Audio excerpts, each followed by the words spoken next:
ભાઈ સભાવાળો રાણાઓ મળે કોઈ ડોહો કે કોઈ ડોસી મને ખબર નહીં ક્યાં જોગણી માતાની વાત તમને ત્યાં લાગુ પડે એવું જવાબ બોલો ભાઈ.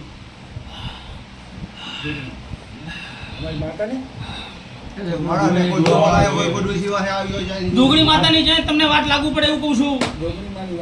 લાયા તો ભૂવા થોડા જરા ક્યાં જીવ એને બેહારી એને ચાર તેરવી આવ્યો સભાવાળો પણ છોડો આ જોગણી દેરો તારી ખોડિયાલ ને તારી આ સગત માતા છે ને એને ક્યાં હુરબા પગ ભરવા દેતી નહીં ને તમે ગમે એવો હરકથી ભેગા થતા હોય છો 12-1 વાગે એટલે આમ તાણી થતી ચાહે ભેગ પડતી નહીં એવું વેડાયો બાપજીની શિકોતર માતા કહું શું વેડાય મારા ભગવાન બોલજી રાણા દુનિયાના ભોપા ફેરવ્યા છે મને પાઘડી પહેરીને ધૂણતા આવડતું નહીં પણ કે આનો જો પુરમાર જાતિ ના કરતી જો મારું નામ શિકોતર નહીં